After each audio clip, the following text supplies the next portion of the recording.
Remember, you are stronger than you think. Don't believe me? We're about to prove it.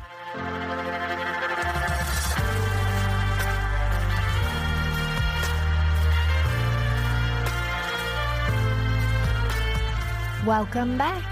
This is Jen Lee, creator and host of I Need Blue podcast.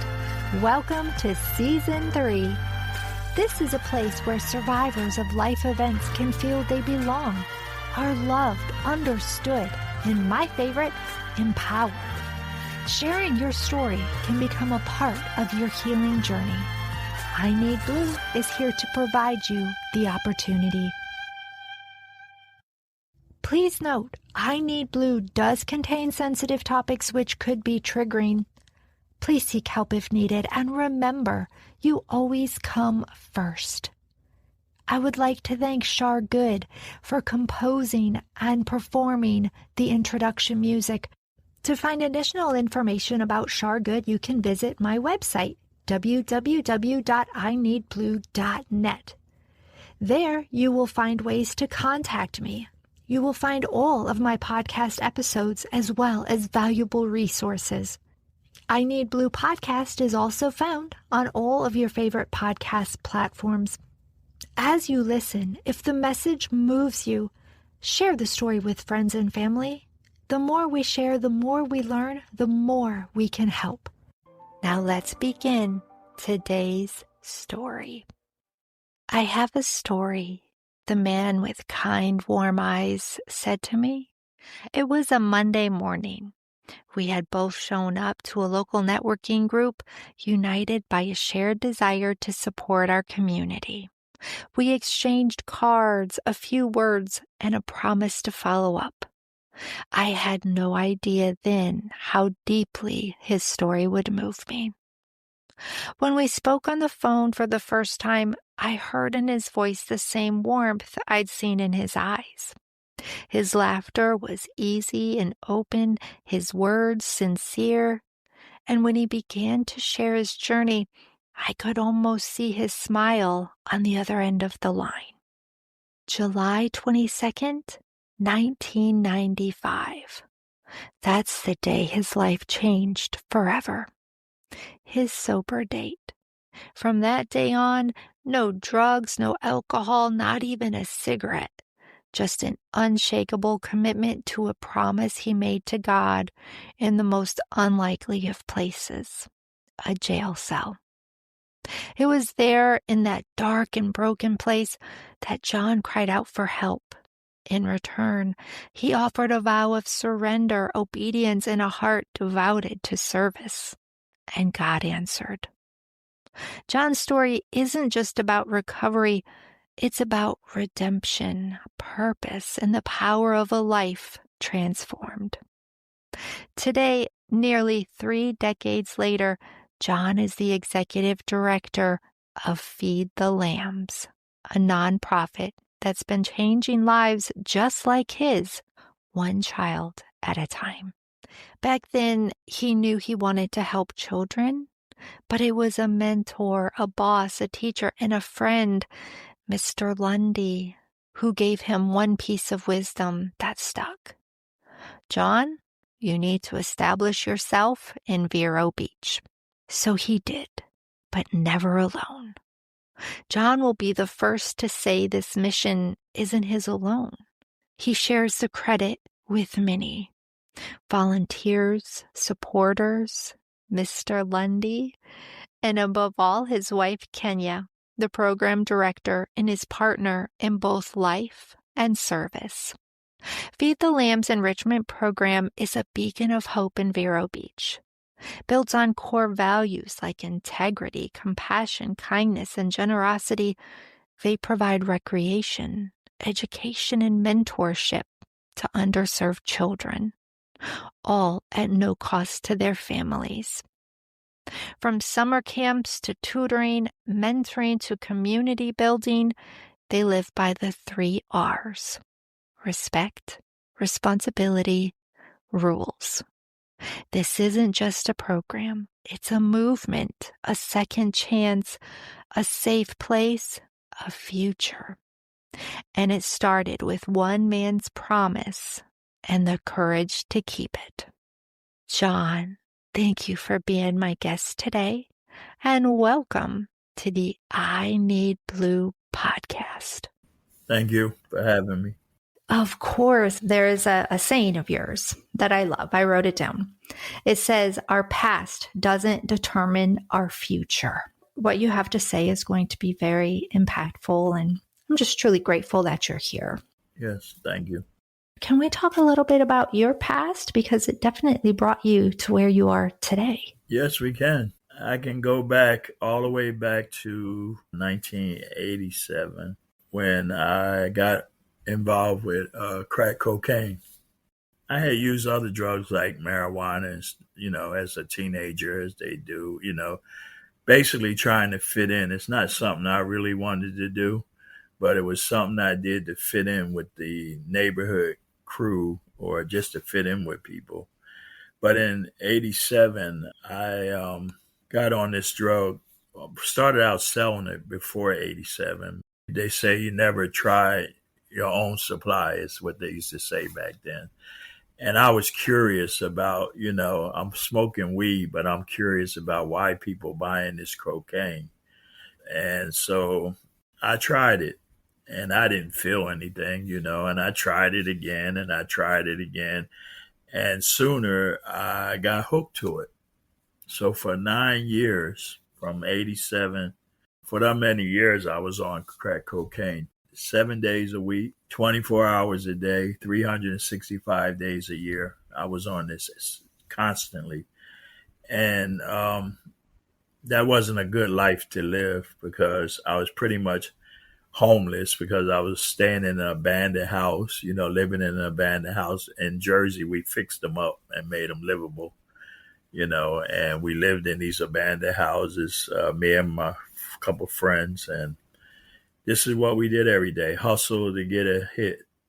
That's just the life it was. And I didn't never think I would get out of that life.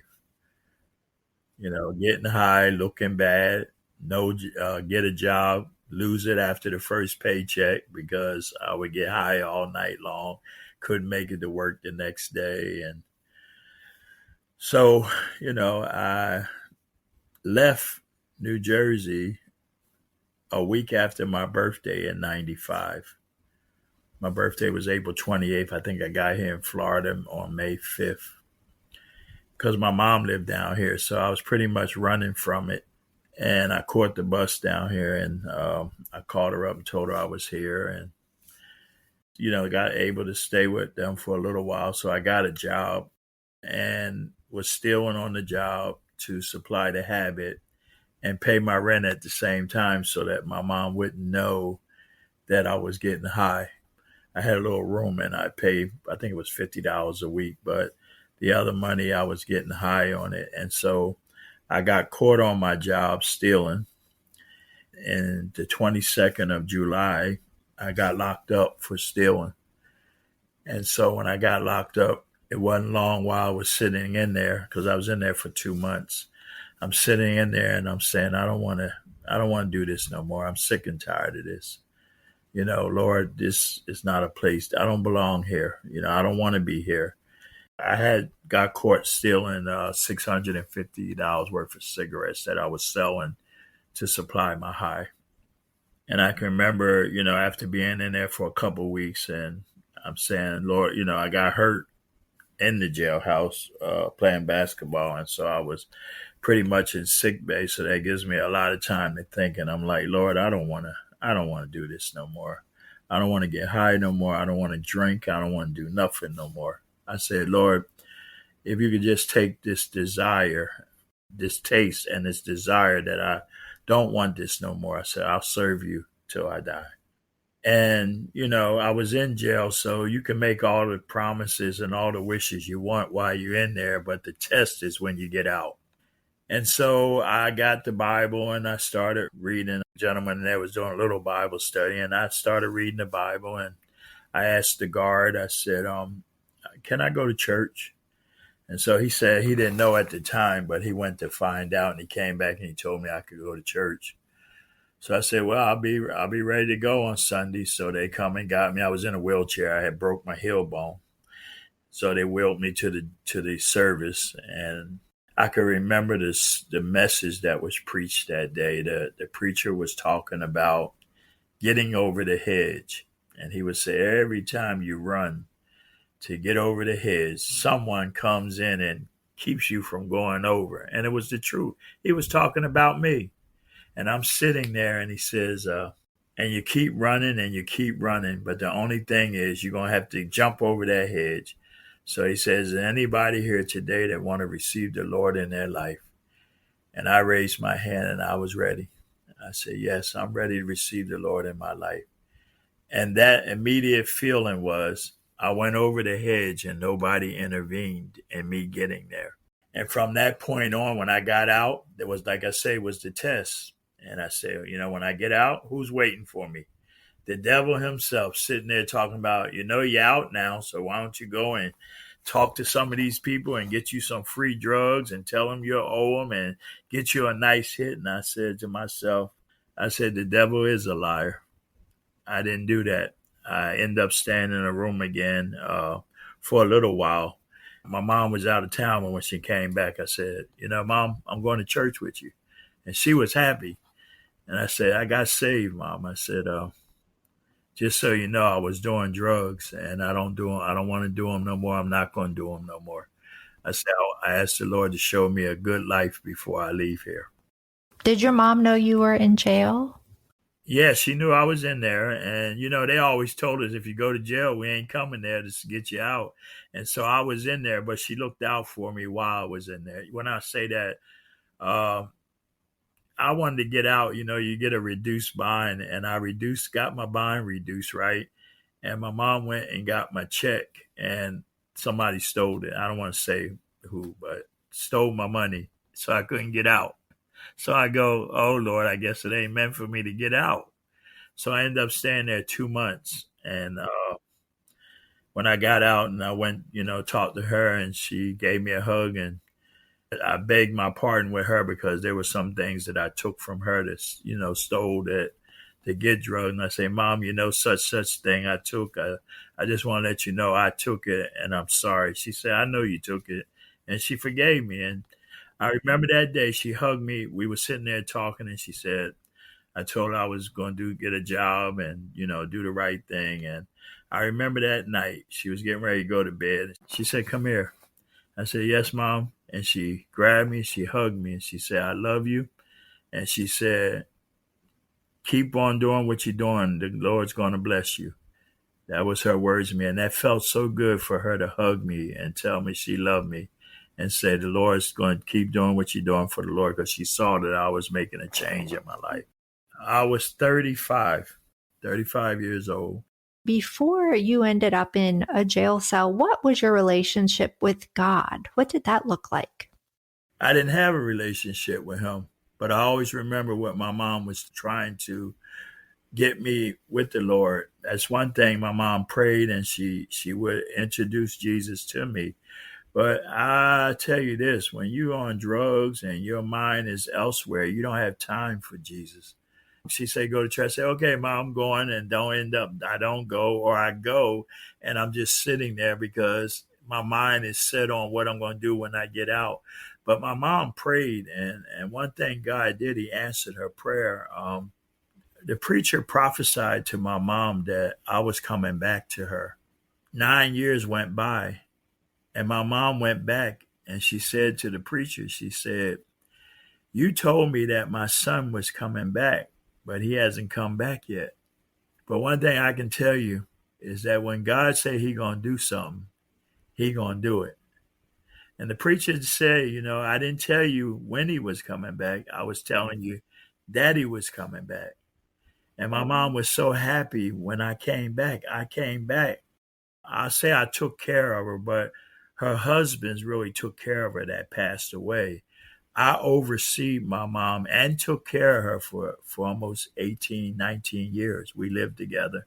And I would tell her, don't worry about me and my brothers. I say, we grown now. I want you to enjoy your life, because a mother would do all she can for her children.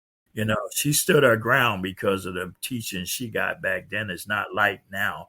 They give in too much now. They meant what they said and said what they meant. And she didn't support our habit, but she didn't see us go hungry or unbathed or unclothed. And she would give us a couple of dollars. She didn't know that we could get something with a couple of dollars, but and what got me in Florida is that my mom left. She got married and she left. And before she left, she told me why she was leaving. She said, I'm here with my sons and they're not doing nothing with their life. So I'm going to move with my husband to Florida. And I remember telling her, one day I'm going to be there. And she left in 88 and I end up down here 7 years later. Well, anyway, my sentence was I had a suspended 5 year sentence. I had to do 160 hours of community service and I had to pay back retribution money. So the money, I had to get a job or else I was going to be locked back up again. I didn't know if I would get a job because when I was in jail, I said, Lord, I say, who in the world going to hire me? I'm a thief. Who going to hire me?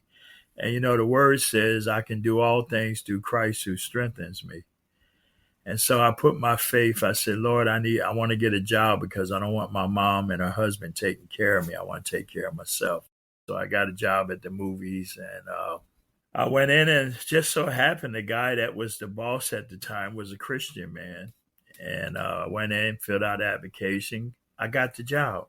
So I go to my probation officer. I'm happy because now I can pay my money every month and don't get locked up and do my 2 years probation. So I go to her, I say, I got a job. I said, now I can pay my money. She said, did you tell the your boss that you were on probation? I said, no, why would I do that? She says, well, here in Florida, you have to tell them that you're on probation. Now I'm getting down spirit because I've been there for a little while. They didn't give me a key and everything, and I'm, taking care of their movies. I said, oh, well, I guess I done lost that job. So I left depressed, a little depressed. I go home and my mom always knows something wrong with you. She said, what's the matter? I said, Mom, I went to probation today and I told her I had a job and I'd be able to pay the money. And she said to me, did I tell the boss I was on probation? And my mom at the time said the same thing I did because we from New Jersey. She said, why would you do that? I said, well, they said that's a law. You have to tell. I said, so I guess I'm not going to have that job long. They didn't gave me a key and trusted me and everything. Now I got to tell them I'm on probation. All afternoon, I'm trying to figure out how I'm going to tell this man I'm on probation and keep my job. So the lady picks me up and she drives me to the job. And on the way there, she says, John, what's wrong? You ain't saying nothing. I said, I'm all right. I'm just thinking about something. I didn't tell her what it was. So she drops me off and she says, I'll be back to get you in the morning. I said, okay, see you in the morning. So I go to walk to the door, right? And I go to put the key in the door. And the Spirit says to me, O ye little of faith. And I know that's the Lord speaking to me, saying, if you got faith in me, you shouldn't be worrying about nothing. I love to tell this part. I said, okay, Lord. So I put the key back in the door, turn it, walk in. And as soon as I get in the door, who's coming towards me? The manager.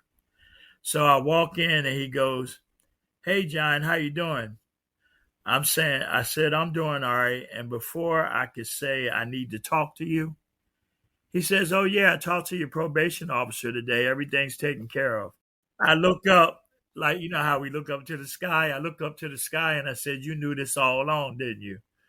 So I was relieved that the probation officer called him and told him. So God had it all in the plan.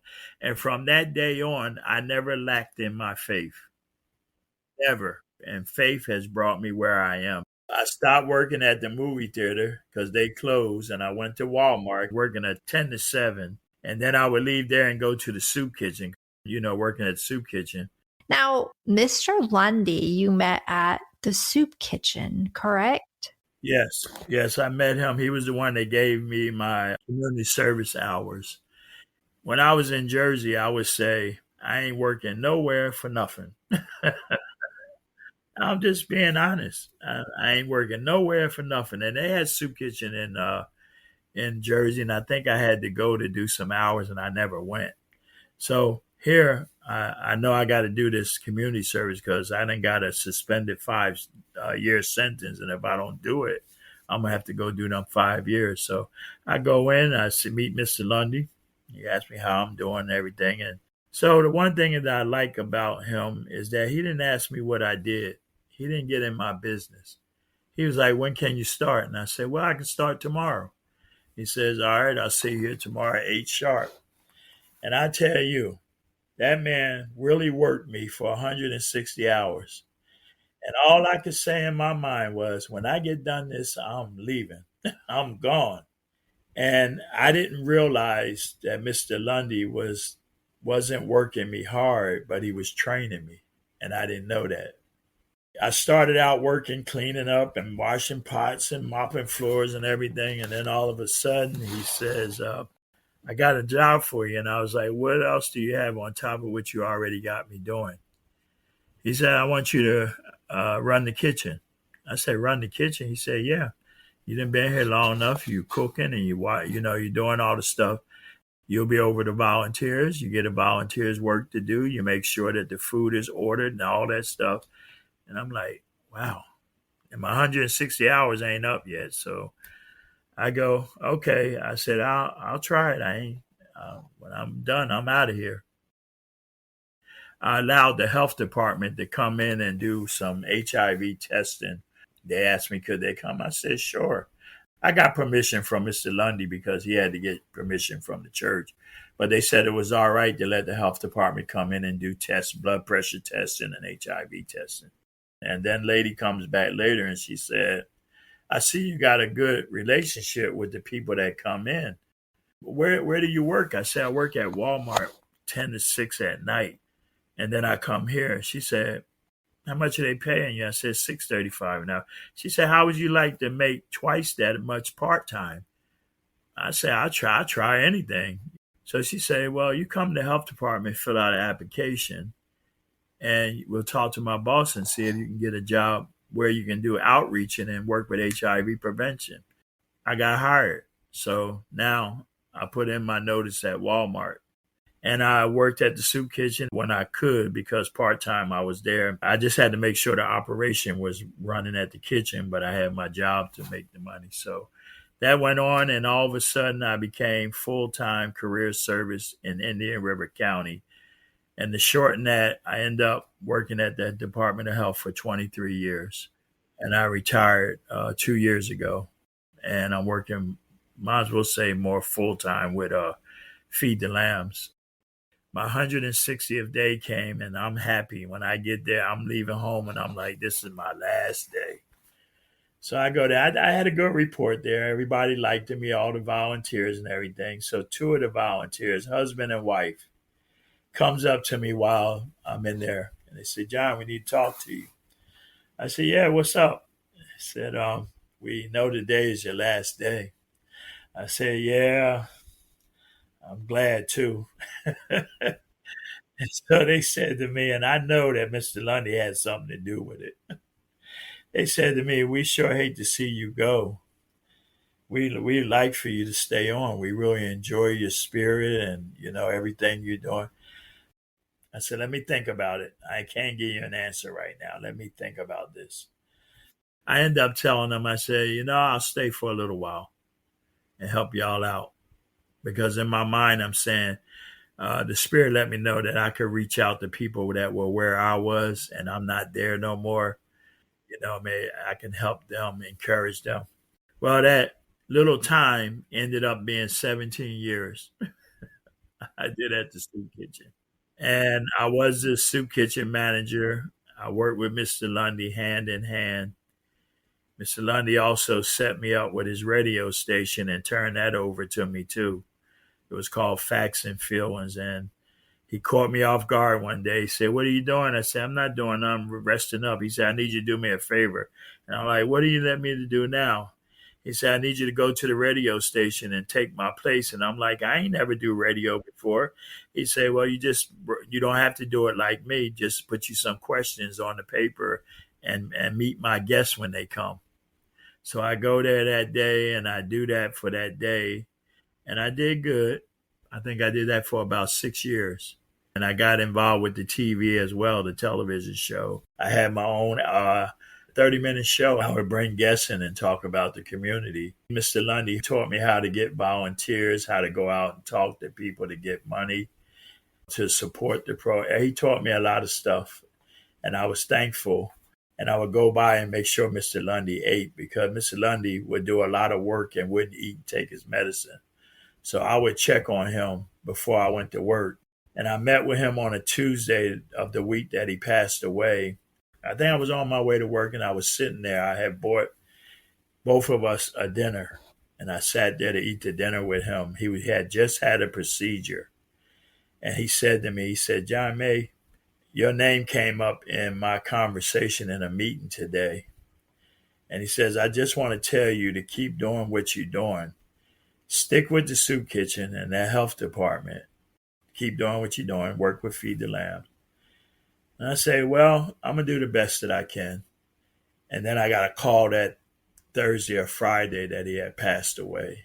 He was more than a mentor. He was like a father to me. And he had children, I mean, but he, just like he added me onto the list, and he treated me like a dad, and he taught me a lot of things that got me where I'm in. So God put me under his umbrella, under his care, and he did a good job. When you started working at the food kitchen, how long after that did Feed the Lambs become established? Started in 96. I got involved in 97. Mr. Lundy called me one morning and said, I need you to do me a favor. And, when I heard that, I knew it was something. I said, what is it? He says, I don't have a coordinator for my summer camp. And I was like, I never worked it. He said, I'll tell you what to do. So he tells me that I need to get there in the morning, fix them breakfast, get them some arts and crafts, some games and stuff to do, and then fix them lunch and have them out of there by 11:30 so that I can start the soup kitchen operation. So as busy as this man was, he made me busy too. But I went on and did it. I started with that in 97. Mr. Lundy passed in 2008. I think I worked 2 more years after that. I put in 17 years. I was 2 years the president of the soup kitchen when Mr. Lundy left. And then I wanted to, work more with the kids. I retired from the soup kitchen. He taught you so many valuable lessons in regards to Feed the Lambs and being able to successfully run a nonprofit. What was the greatest piece of advice that Mr. Lundy gave you? I would say that everything that I was doing, I had to do it in love. Everything he did was in love. It wasn't about a pat on the back. It wasn't about money. It was about showing love. Because he always told me with the kids, John May, make sure you feed them kids. Because he knew the type of lives they had. Sometimes a kid didn't get a good dinner at night. Sometimes a kid didn't get a good breakfast. And they would act up in school because of what? Their stomach was empty. So he always told me, John May, make sure you feed them kids, physically and spiritually. And that's what I did. And that's what we're doing to this day. During that time, I increased the program from a little summer camp to full-time summer camp.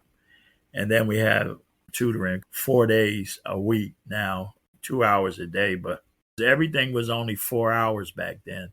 And the parents didn't know what they were going to do with their kids while they were at work. So I had to go to the board and say, hey, we need more hours on the tutoring. We need more hours on the summer camp, and then the mentor program, because these kids need to learn life skills. When I come up, we did learn life skills, and it was lacking here. So I added the mentor in, and I reached out to people that had a heart for children, and we made it happen. And today, this program has grown since 1997. It has grown, and I do wish Mr. Lundy was here to see this, but I'm sure above he's looking.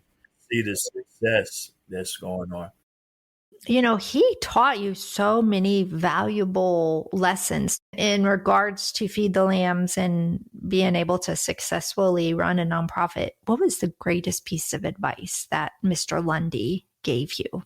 I would say that everything that I was doing, I had to do it in love. Everything he did was in love. It wasn't about a pat on the back.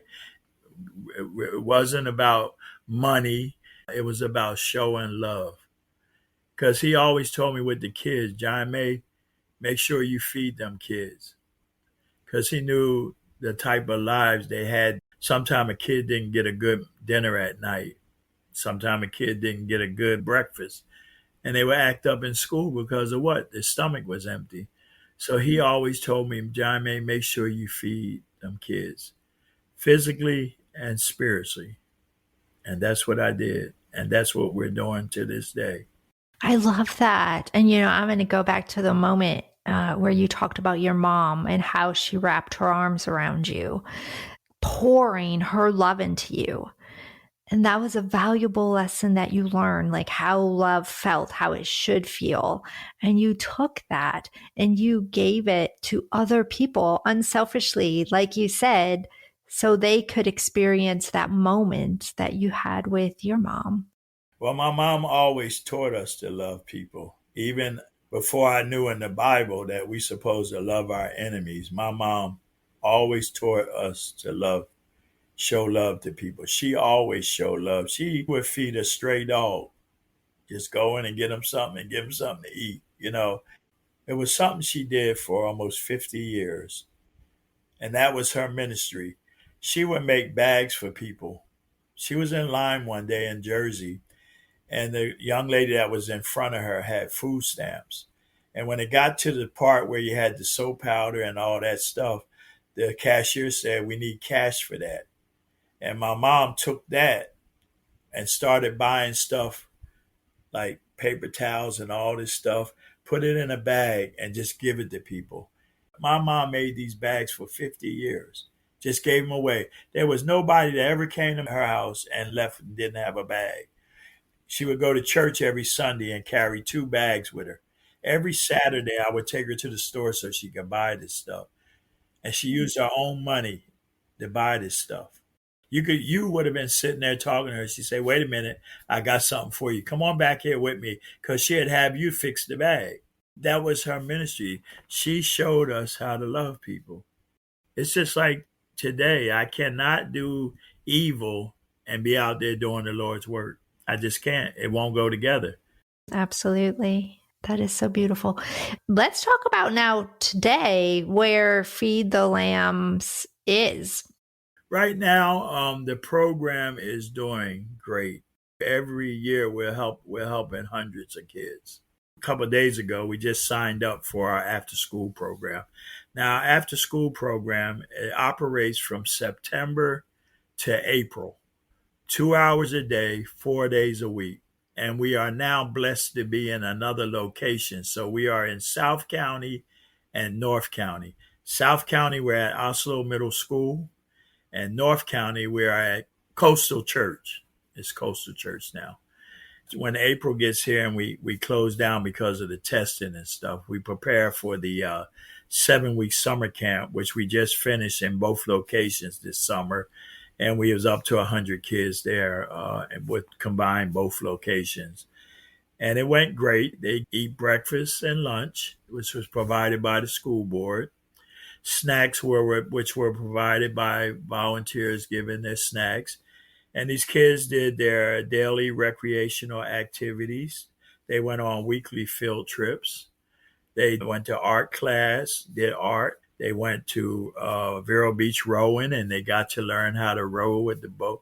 A lot of stuff came on this year. Their last trip, we take them on a field trip on their last trip of the week so they can have something to talk about along with the program. Because when I was coming up, I didn't have nothing to talk about. So I'm sitting around kids and they're talking about what they did.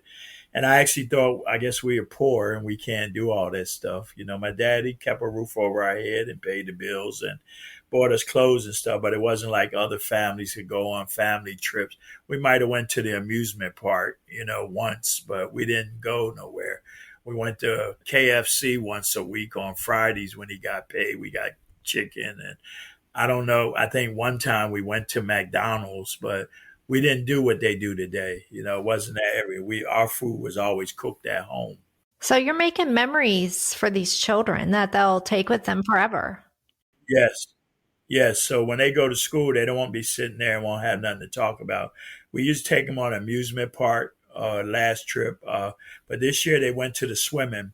One was H2O, the group went, and another group went to Rapid Water. They went swimming, different field trips they went on. So they had a very active summer, and we do add our reading and tutoring in there to help them out when they start school. They'll be able to, do read books and do math. And Okay, where do you get your funding to help these children?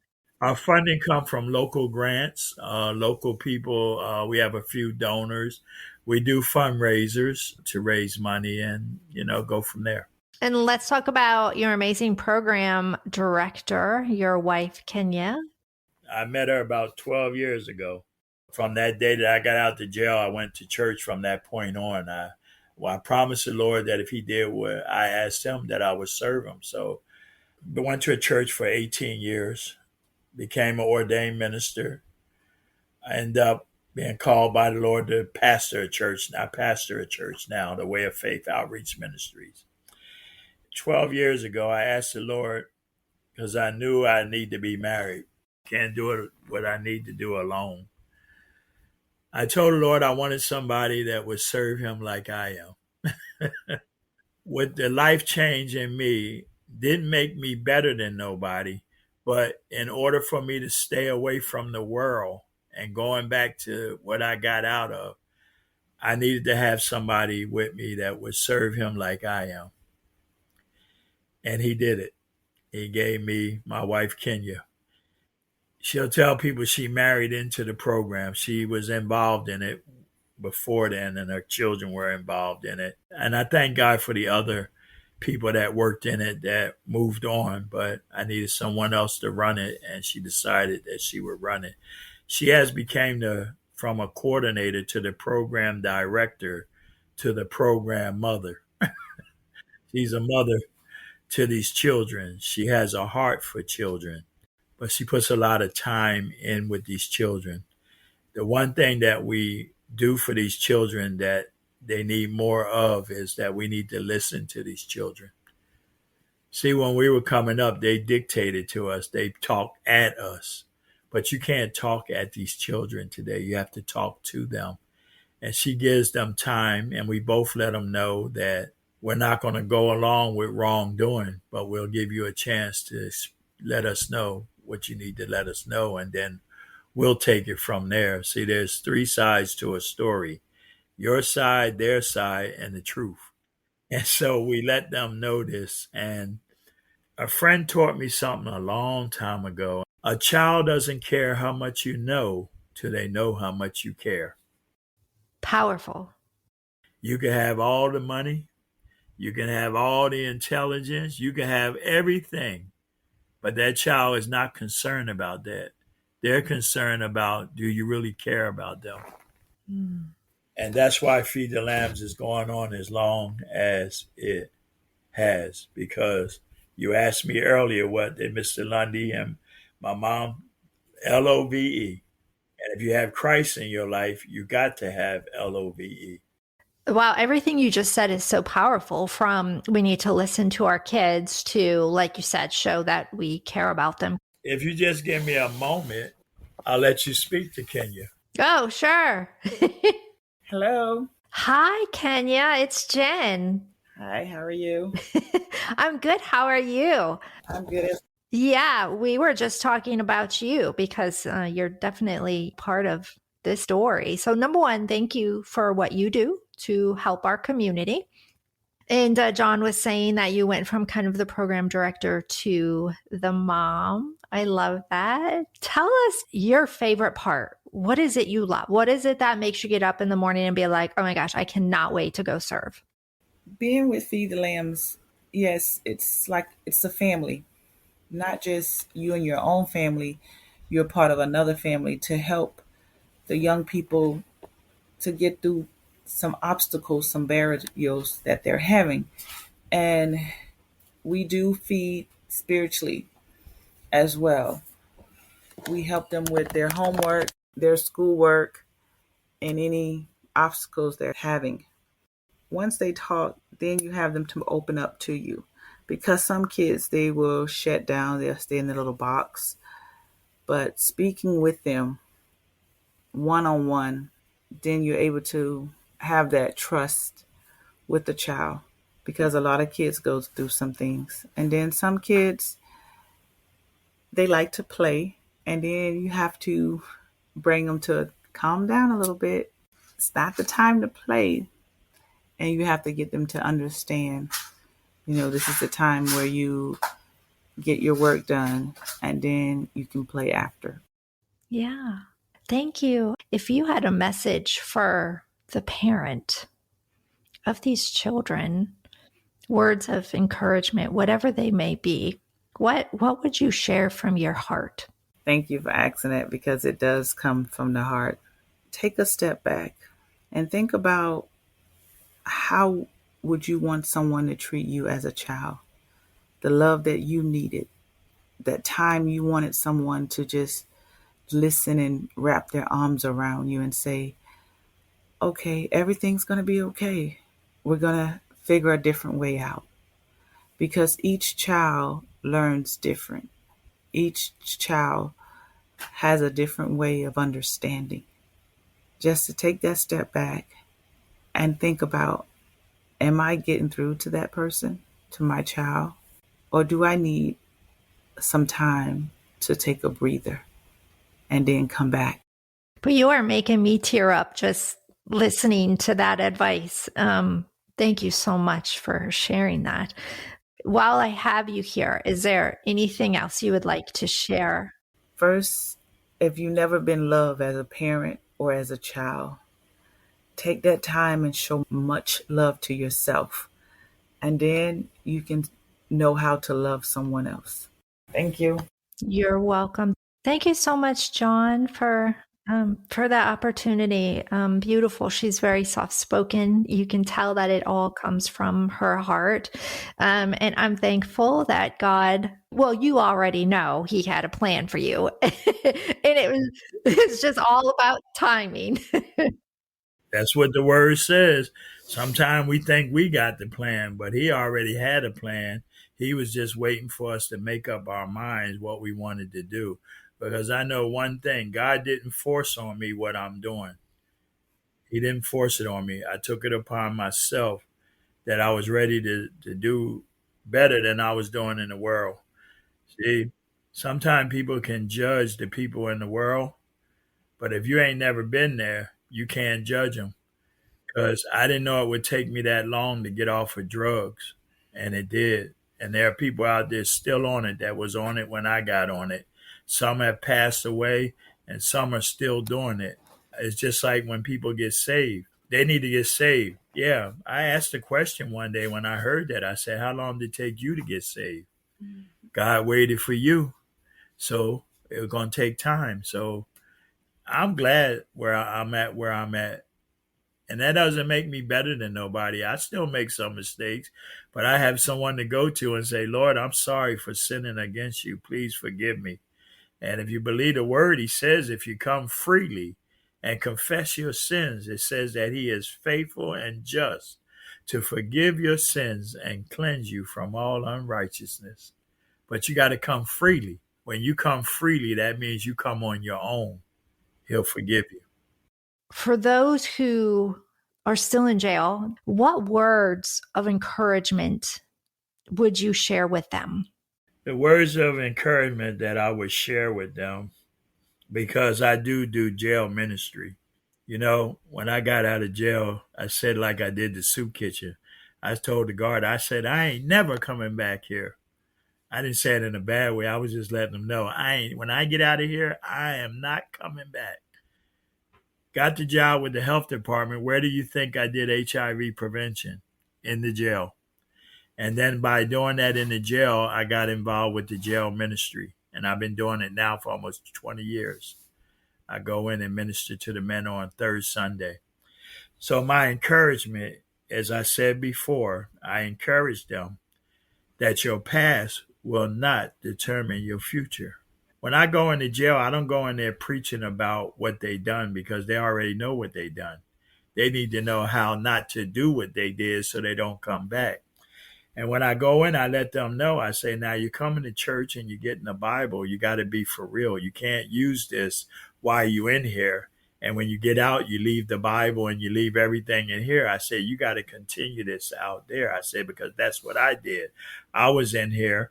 And when I got out, I had to continue because I had fear in my heart that if I lied to God, I was going to be in trouble. First thing you got to do is you got to repent. God ain't going to hear nothing until we repent. Then you got to forgive. I cannot do anything with anything in my heart that ain't right. Repentance and forgiveness. A lot of people are stuck because of unforgiveness and they haven't repented to the Lord. Second Chronicles, the 7th chapter and verse 14, God says, if my people called by my name will humble themselves, pray, seek my face, and turn from their wicked ways. Wicked ways is our sins. If we do that, he says, then, and only until then, until you do that, I will hear from heaven. I will forgive your sins, and I will heal your land. A lot of time, God do answer your prayers. He just don't answer them the way you want him to answer them. And he's not going to do that because his ways are not our ways and his thoughts are not our thoughts. And I don't know how crazy it looked, but he answered your prayer. Absolutely. My final thoughts is if you don't have Jesus in your life, try him. He's all right. And for those wanting to learn more about Feed the Lambs, all of the information, website, all of that will be in the show notes. John, thank you so much for your time. And if your beautiful wife is still listening, Kenya, thank you so much for your time as well. She said you're welcome, and I say you're welcome, and I hope that we did a good job for you. It was amazing. Thank you so much for listening. This is Jen Lee with the I Need Blue podcast. To learn anything and everything about I Need Blue, check out my website, www.ineedblue.net. And remember, you are stronger than you think. Until next time.